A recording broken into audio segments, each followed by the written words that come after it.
Hello, and welcome to Sleep with Ollie. This is a place where we slow down, let go, and gently drift into sleep. I am your sleep companion, Oliver, but you can call me Ollie. It's really nice to meet you tonight. If your mind feels full, if your thoughts won't quiet down, you are in the right place.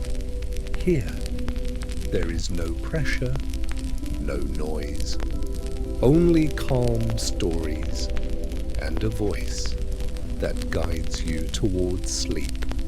So relax, close your eyes, and let Sleep with Ollie carry you away.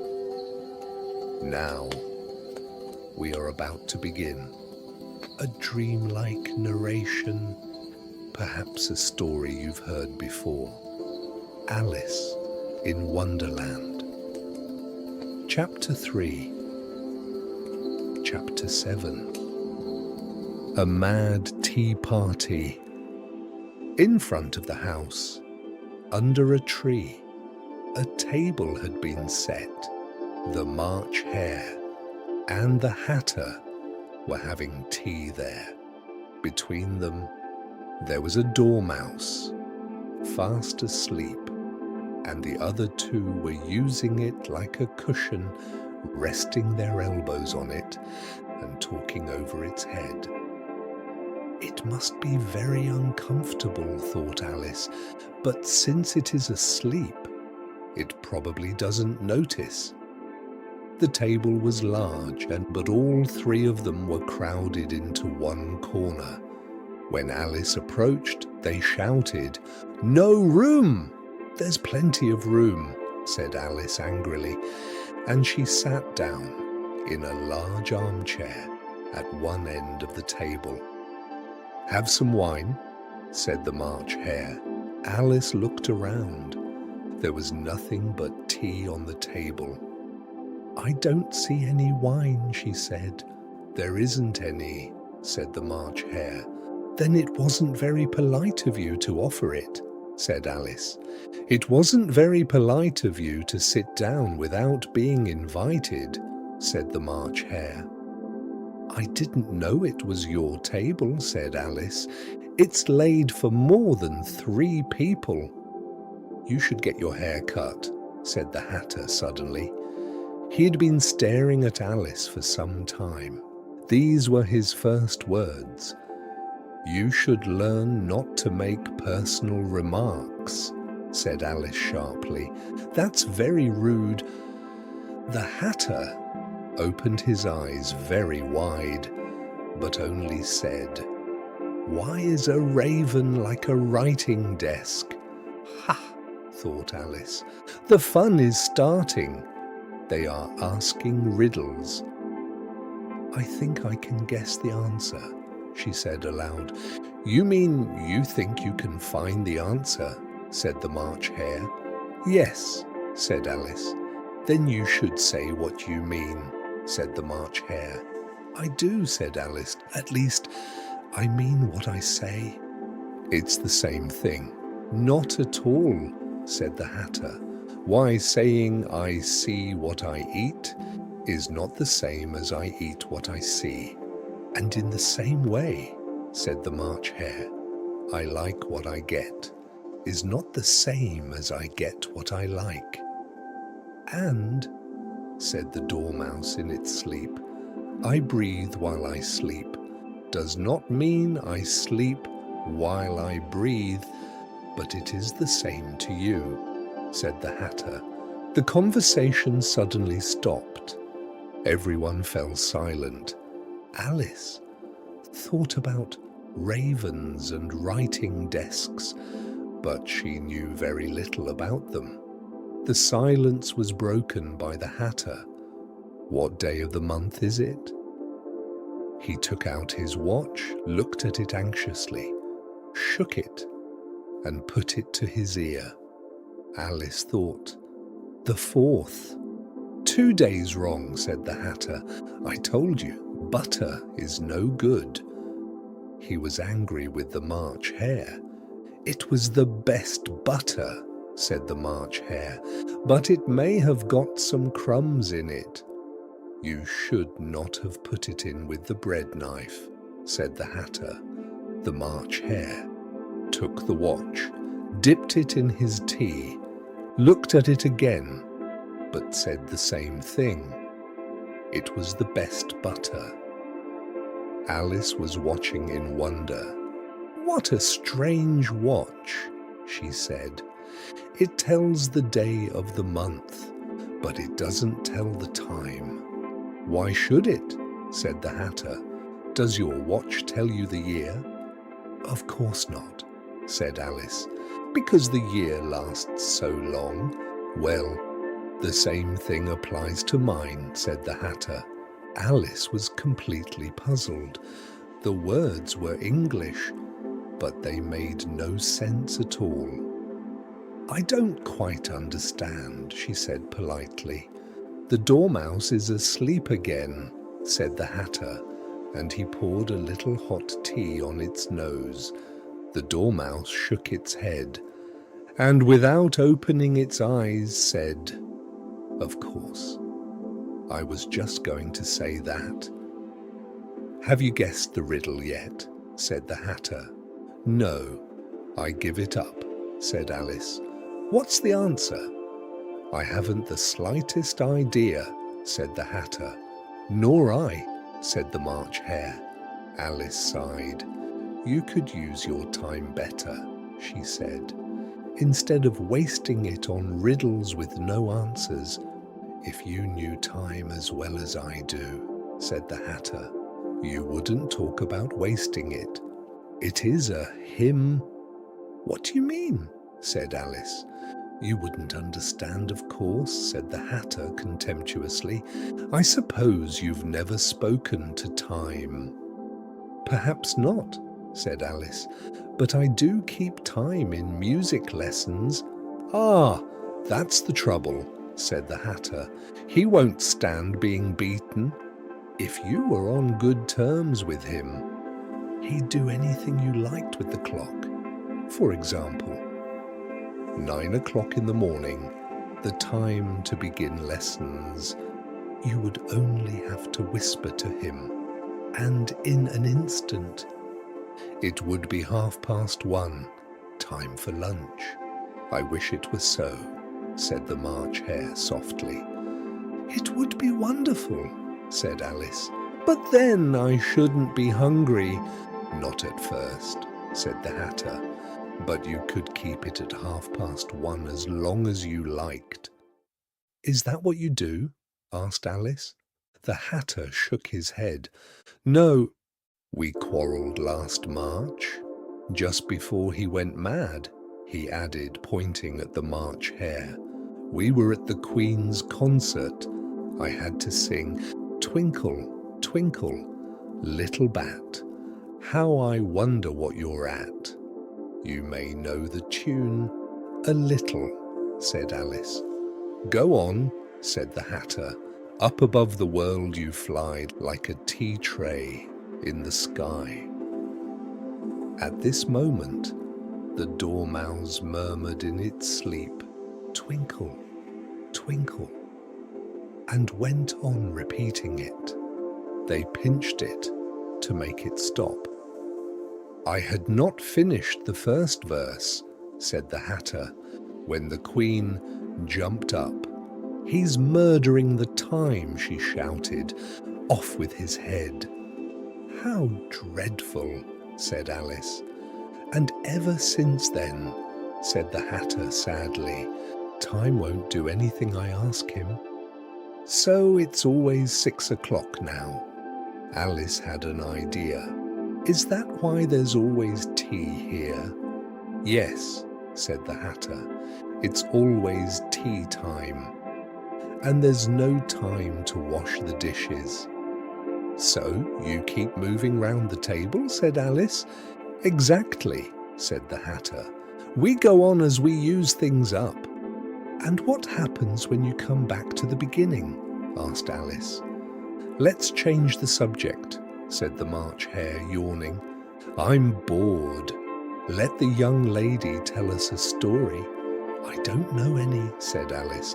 "Let the Dormouse tell it," they shouted. "Wake up!" They pinched the Dormouse.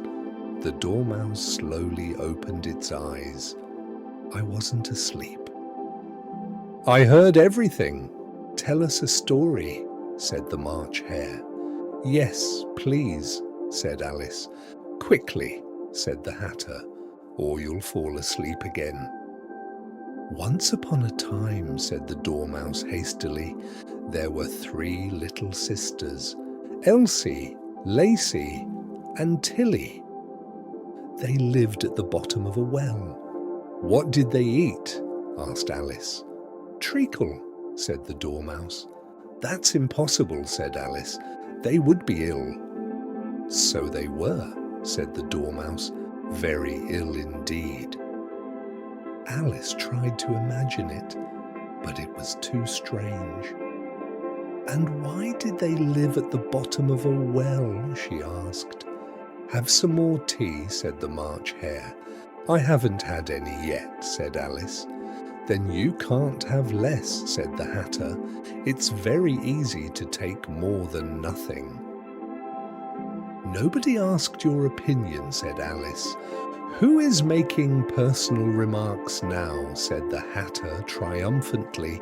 Alice did not know what to say, so she took a little tea, some bread and butter as well, and turned back to the Dormouse. "Why did they live at the bottom of a well?" The Dormouse thought for a moment and then said, "There was a tree called Well." "There is no such thing," said Alice angrily, but the Hatter and the March Hare immediately silenced her. The Dormouse said calmly, "If you can't be polite, finish the story yourself." "No, please go on," said Alice humbly.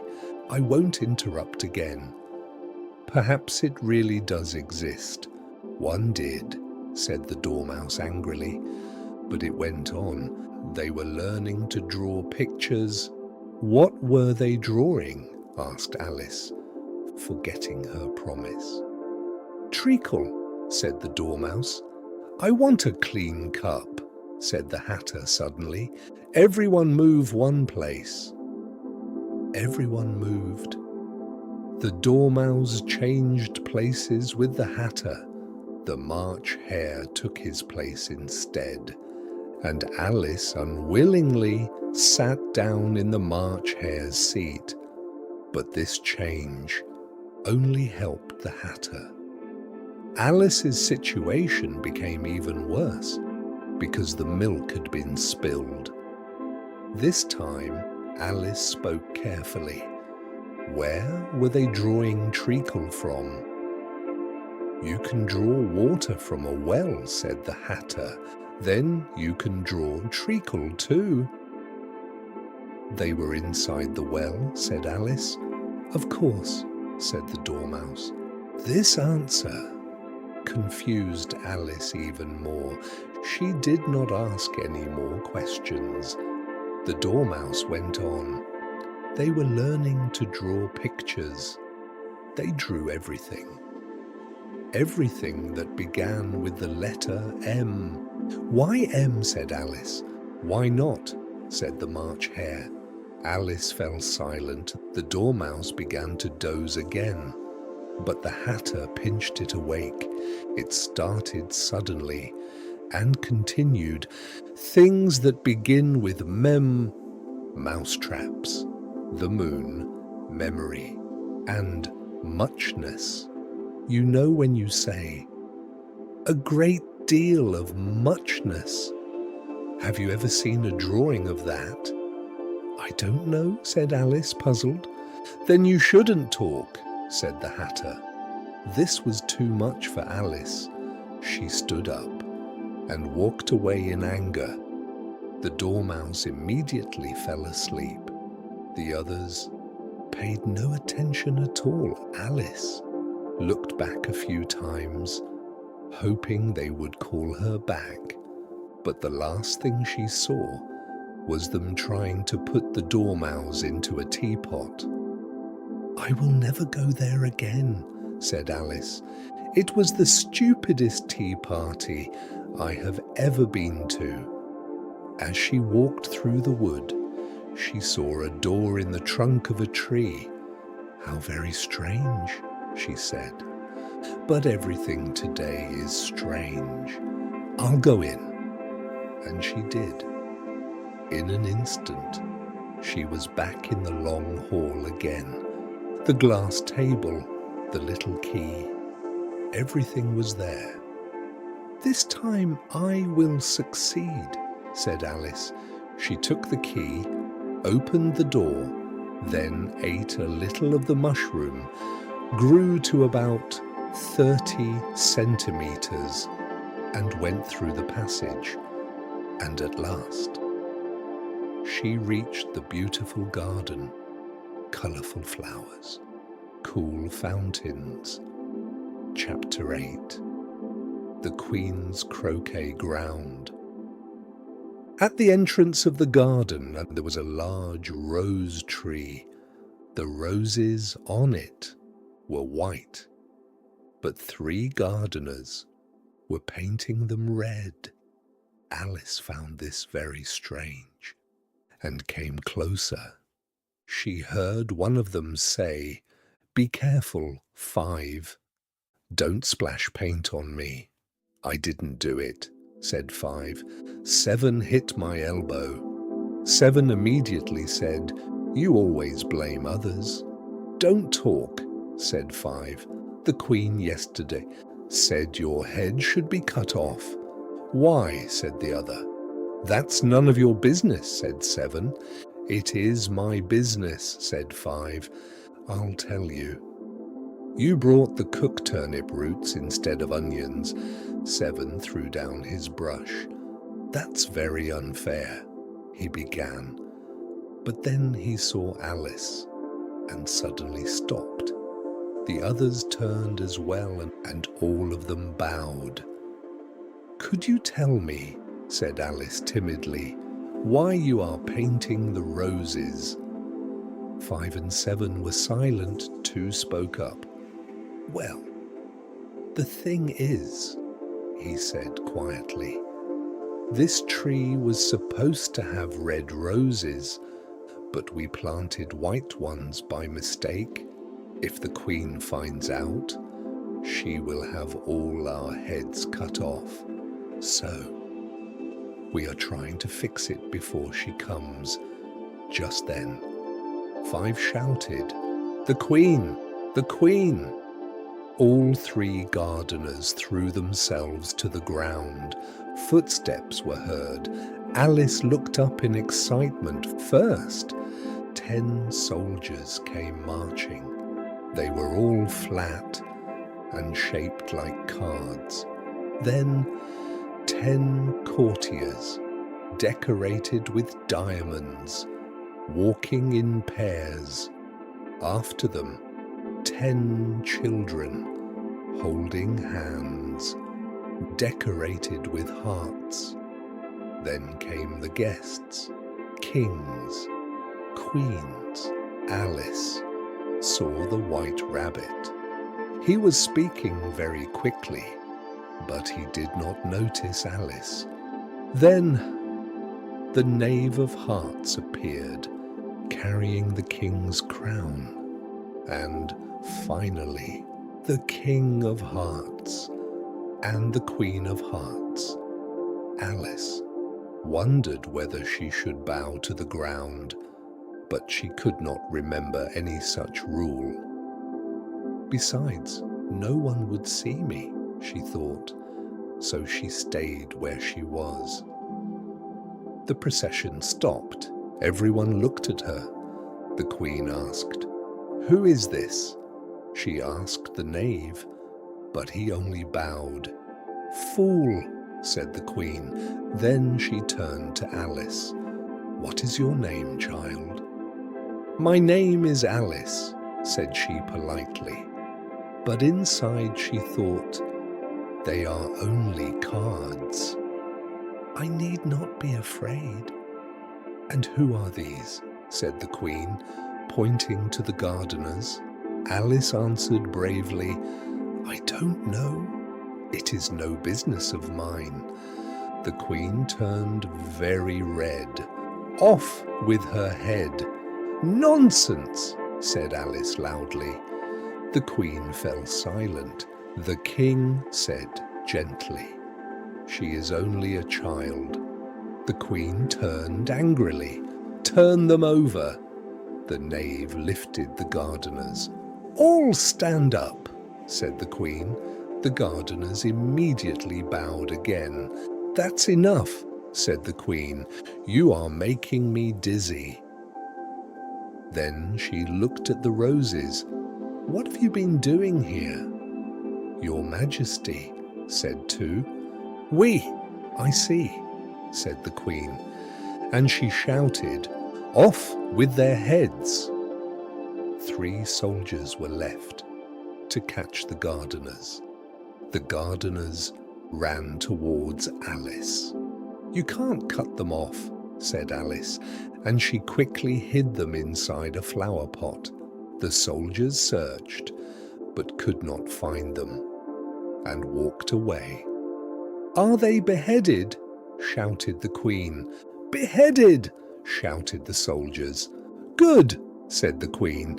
"Can you play croquet?" Everyone was silent, and all eyes were on Alice. "Yes," said Alice. "Then come along," said the Queen. Alice joined the procession and wondered what would happen next. She heard a voice beside her. It was the White Rabbit. "Lovely day today," he said. "Yes," said Alice. "Where is the Duchess?" she asked. "Shh," said the rabbit. He looked around nervously and whispered in Alice's ear, "She has been sentenced to death." "Why?" said Alice. "What a pity." "What did you say?" said the rabbit. "Did you say, 'What a pity'?" "No," said Alice. "I said, 'Why?'" "She pinched the Queen's ear," said the rabbit. Alice laughed a little. "Shh," said the rabbit in fear. "The Queen will hear you." "To your places," shouted the Queen, in a voice like thunder. Everyone rushed about, bumping into each other. But soon, order was restored, and the game began. Alice had never seen such a croquet ground in her life. The ground was full of bumps and hollows. The balls were live hedgehogs, the mallets were live flamingos, the soldiers were doubled over, serving as arches. The hardest thing for Alice was controlling the flamingo. She tucked it under her arm. But just as she was about to strike, the flamingo turned its head and looked at her. It looked so funny that Alice could not help laughing, and when she tried again, the hedgehog had already run away. Besides, everywhere she looked, there were obstacles. Even the soldiers kept moving about. At last, Alice thought, "This is an impossible game." Everyone was playing at once. No one waited for their turn. They were quarreling, fighting over hedgehogs, and the Queen kept shouting, "Off with his head! Off with her head!" Almost every minute, Alice began to feel uneasy. "It hasn't happened to me yet," she thought, "but it could at any moment. They are beheading everybody here. How is anyone still alive?" She was looking for a way to escape. Just then, something appeared in the air. At first, she couldn't make it out. Then she realized it was a smile. "The Cheshire Cat," said Alice. At last, someone I can talk to. The cat spoke. How are you getting on? Alice waited for the eyes to appear, then nodded. Finally, the cat became fully visible. Alice dropped the flamingo and began to explain the game. The cat listened. They are not playing fairly at all, feared Alice. Everyone is arguing. There are no rules. Everything is alive. Look, that arch is walking away. I was about to hit the Queen's hedgehog, but it ran off. And what do you think of the Queen? Said the cat. I don't like her at all, said Alice. She's too... Just then, Alice realized that the Queen was standing right behind her. She quickly corrected herself. Very good at playing. The Queen smiled and walked on. The King came closer. Who are you talking to? Alice said, a friend, the Cheshire Cat. Let me introduce you. I don't like it at all, said the King, but if it likes, it may kiss my hand. I don't want to, said the cat. Be disrespectful, said the King, and don't stare at me like that. It was hiding behind Alice. A cat may look at a king, said Alice. I read that in a book. I don't quite remember, but remove this cat, said the King. The Queen answered without hesitation, off with its head. I'll call the executioner myself, said the King excitedly, and ran off at once. Alice thought it would be better to return to the game, because she could hear the Queen shouting in the distance. Already, 3 people had been sentenced to death just for missing their turn. Alice did not like this at all. The game was already in chaos. No one knew whose turn it was. She went to look for her hedgehog, but it was fighting with another hedgehog. A perfect opportunity, thought Alice. But her flamingo was gone. It had flown to the other side of the garden, trying to perch in a tree. Alice caught it, brought it back, but the hedgehogs had disappeared. Never mind, said Alice. The arches are gone too. She held the flamingo tightly again and turned back to the cat. But when she returned, there was a large crowd. The executioner, the King, and the Queen were arguing loudly. The others were silent and looked very uneasy. When Alice arrived, they all turned to her. You decide. But they were all speaking at once. It was very hard to understand. The executioner said, to cut off a head, there must be a body. I have never done such a thing in my life, and I am not starting now. The King said, anyone who has a head can have their head cut off. It's that simple. The Queen said, if it isn't done at once, I'll have all of your heads cut off. This statement silenced everyone. Alice thought for a moment about what to say and then said, this cat belongs to the Duchess. You should ask her. The Duchess is in prison, said the Queen, and she ordered the executioner, go and bring her. The executioner ran off like an arrow. As soon as he left, the cat began to slowly fade away. Only its head remained, but even that disappeared. When the executioner returned, the cat had completely vanished. The King and the executioner searched frantically, but could not find it. The others went back to the game. 9th chapter, The Mock Turtle's Story. "How nice to see you again," said the Duchess, linking her arm with Alice's. Alice was surprised, but the Duchess seemed calmer now. Maybe it was the pepper in the kitchen, Alice thought. If I were the Duchess, I would never have pepper in my kitchen. Soup is fine without it. Pepper makes people angry, vinegar makes them sour, and chamomile makes them bitter. Sugar makes them sweet. If only everyone knew that, then they wouldn't be so stingy. Alice was lost in thought and had even forgotten the Duchess's presence.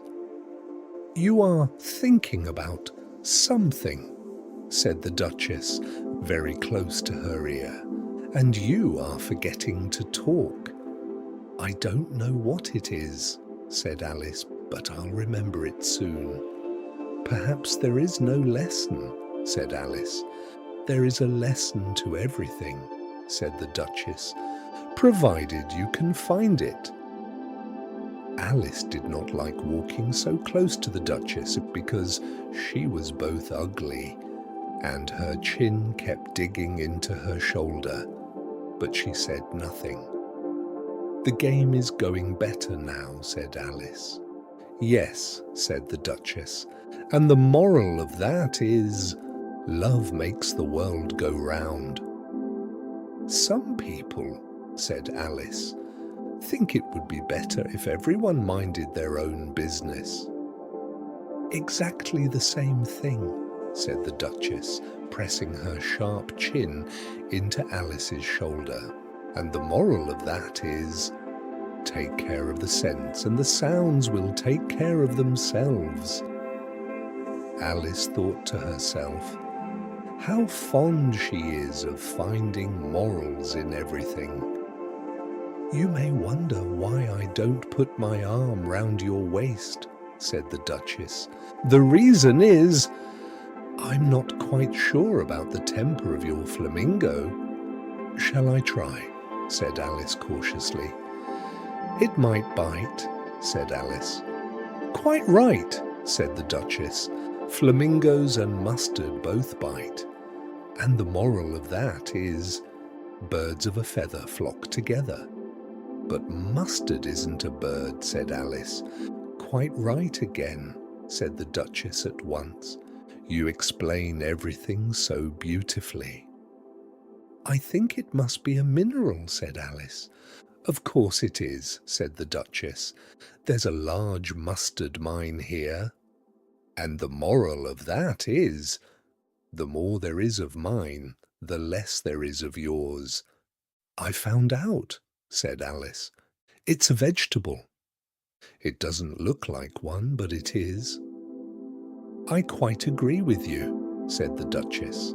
"And the moral of that is, never imagine yourself not to be otherwise than what it might appear to others." "I should better understand it if it were written down," said Alice politely. "I can't quite follow it as you say it." "I might say it in a more complicated way if you like," said the Duchess. "Please don't," said Alice. "I'll make you a present of it," said the Duchess. Alice thought to herself, what a strange kind of present. Luckily it isn't a birthday present. But she said nothing. "You're thinking again," said the Duchess. Alice answered rather sharply, "I have a right to think." "Just as much right," said the Duchess, "as pigs have to fly. And that is the moral of—" But she could not finish the sentence. Suddenly, her voice stopped. She pulled her arm away from Alice. Alice looked up. The Queen was there. Her arms were folded, her face full of anger. "Lovely weather," said the Duchess nervously. "I warn you," shouted the Queen, "either you or your head. In half a minute choose. The Duchess, without hesitation, ran away. "Come along to the game," said the Queen. Alice could not say a word. She followed silently. The others were resting in the shade, but when they saw the Queen, they quickly came back. "If you are a second late," said the Queen, "you die." During the game, the Queen kept shouting, "Off with his head! Off with her head!" Those condemned were taken away by soldiers, but as soon as the soldiers stopped being archers, the game fell into chaos. After half an hour, there were no arches left at all, and almost everyone was under sentence of death. Only the King, the Queen, and Alice remained. The Queen was tired. Breathing heavily, she said, "Have you seen the Mock Turtle?" "No," said Alice. "What is it?" "The thing from which soup is made," said the Queen. "I've never seen one," said Alice. "Then come," said the Queen, "it will tell its story." As they walked, Alice heard the King whispering, "You are all pardoned." Alice felt relieved inside. That's good. The executions had frightened her. A little later, they saw a creature lying asleep in the sun. It was a griffin. "Lazy thing," said the Queen. "Take this girl away. She is to see the Mock Turtle. I have other business." And she went off. Alice looked at the griffin. It did not look very pleasant, but it was better than the Queen. She waited. The griffin got up from where it had been sitting, rubbed its eyes, watched until the Queen was out of sight, then laughed quietly. "How amusing!" "What is amusing?" said Alice. "The Queen," said the griffin. "All her imagination. She doesn't really execute anybody. Come along." Alice thought to herself, "Everyone keeps telling me, 'Come along.' I have never been so ordered about in my life." But she followed it. Soon they saw someone in the distance, on a rock, alone, looking very sad. The Mock Turtle. As they got closer, Alice could hear it sighing as if its heart were breaking. She felt very sorry for it. "What is his trouble?" she asked. "No trouble," said the griffin. "It's all imagination. He hasn't got any trouble at all. Come on." They went up to it. The Mock Turtle looked at them with tearful eyes, but said nothing. "This young lady," said the griffin, "wants to hear your story." "I will tell it," said the Mock Turtle, in a deep, hollow voice. "Sit down and don't speak until I've finished." They sat down. There was silence. Alice thought, "If he doesn't begin, how can he finish?" But she waited. At last, the Mock Turtle said, "Once upon a time, I was a real turtle." Then there was a long silence again. Only the griffin made an occasional sound, and the Mock Turtle's crying. Alice was almost going to get up, but thought it would go on. The Mock Turtle continued. "When I was little, we used to go to school in the sea. Our teacher was an old turtle. We called him Tortoise." "Why?" said Alice. "Because he taught us," said the Mock Turtle irritably. "It's very simple. You really don't understand." The griffin added, "You don't even know that?" Alice felt ashamed and said nothing. The Gryphon said, "Go on. Don't be sentimental." "Yes," said the Mock Turtle. "We used to go to school every day." "So do I," said Alice. "Don't boast about it," said the Mock Turtle. "Did you have extra lessons?" "Yes," said Alice. "French, music, and drawing." "Drawing?" said the Mock Turtle in surprise. "No, there's no such thing." "Then your school is not a good one," he said. "With us, French, music, and drawing were extras. Living at the bottom of the sea," said Alice. "We didn't need them very much." "I never learned them," she added. "I only took the regular subjects," said the Mock Turtle. "What were they?" asked Alice. "At first, reeling and writhing. Then, the different branches of arithmetic, ambition, distraction, uglification, and derision." "Uglification?" said Alice. "I never heard of that." The Gryphon was surprised. "You know what beautification is, I suppose?" "Yes," said Alice. "Well," said the Gryphon, "uglification is the opposite of it. If you don't know that, you are very stupid." Alice did not feel like asking any more questions. The Mock Turtle went on. "Also, mystery. Ancient and modern mystery, geography, and drawing. The drawing teacher was an eel. He came once a week to teach us how to stretch, how to curl, and how to draw lines." "How do you mean?" said Alice. "I can't show you," said the Mock Turtle. "I'm too stiff." "I never went," said the Gryphon. "I had classical lessons. The teacher was a crab. He taught laughter and sorrow." "So it was," said the Gryphon with a deep sigh, and both of them covered their faces with their paws. Alice wanted to change the subject. "How many hours a day did you study?" "On the first day, 10 hours, said the Mock Turtle. "The next day, 9, then 8, and so on." "What a strange system," said Alice. "That's why it's called lessons," said the Gryphon, "because they get less every day." This idea was quite new to Alice. She thought for a moment and then asked, "Then the 11th day must be a holiday?"